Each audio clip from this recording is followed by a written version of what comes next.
On raconte que l'elfe qui se cachait sous les feuilles des philodendrons d'Angela provenait des mythes qui couvaient dans les tiroirs de sa chambre à coucher. On dit qu'il provenait des chrysalides qui se seraient nichés dans ses vêtements. Angela croyait dur comme fer que ce petit papillon qui lui apparaissait toujours aux mêmes heures, soir après soir, était la réponse à son questionnement quant à la ligne directrice de ses nouvelles résolutions.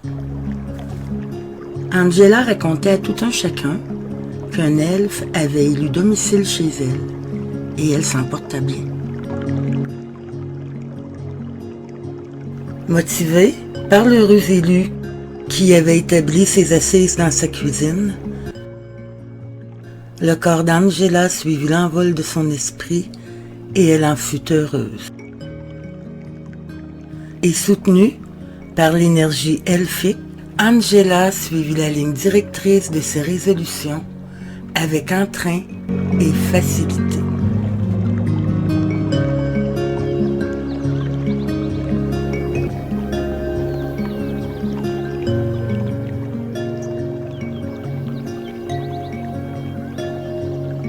Tous les matins, elle déjeuna d'un verre de jus aux fruits et légumes frais, extrait de sa centrifugeuse qu'elle parvint à se procurer au rabais.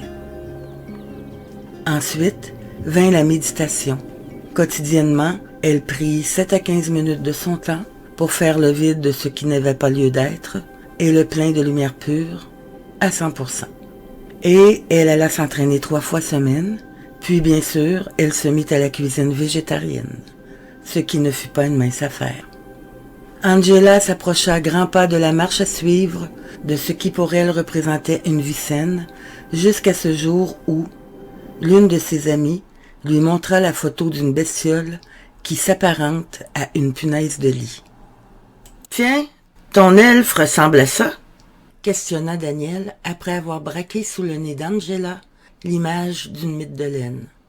« Non, ses ailes ne sont pas arrondies. » Daniel tapa « mythe » sur l'écran de sa tablette et une série de bestioles avec et sans ailes y apparurent. Elle explora Images Google, tel un entomologiste livré à une collection de coléoptères, et scruta à la loupe tout ce qui était pourvu d'ailes rectangulaires de couleur terre, teintées de gris.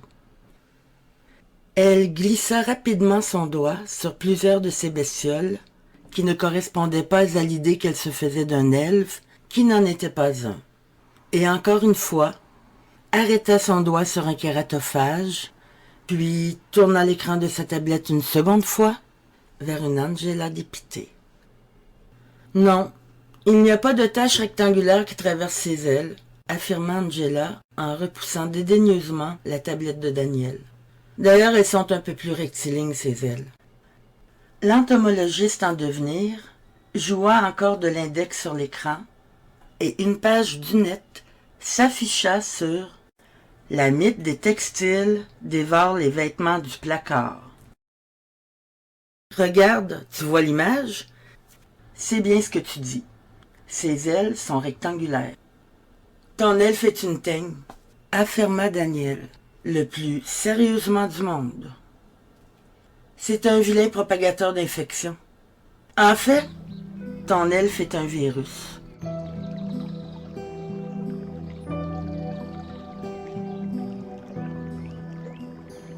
Sans mot dire, Angela se leva et alla mettre l'eau à bouillir, tandis que l'index amateur de Daniel se mit à fureter de plus belle les images d'insectes qui se succédèrent les unes à la suite des autres. Dès le départ de Daniel, Angela déclencha un branle-bas dans toute la maison.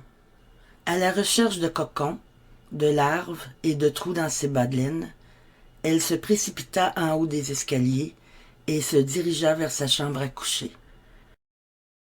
Une fois sur le seuil de la porte, elle jeta un regard sur les 2 commodes antiques de la pièce, d'où habituellement s'échappait un chaleureux sentiment de bien-être.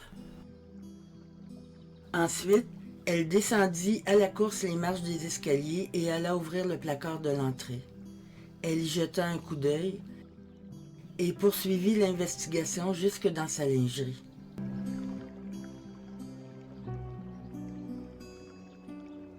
De retour à sa cuisine, le coude sur la table et la tête appuyée dans le creux de la paume de sa main gauche, Angela réalisa qu'elle en aurait pour toute la soirée à vider et laver les placards susceptibles d'être contaminés.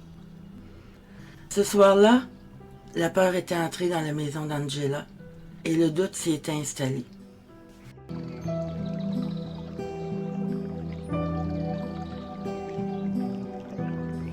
C'est ainsi qu'Angela se retrouva en plein grand ménage, en milieu de semaine, un soir de canicule.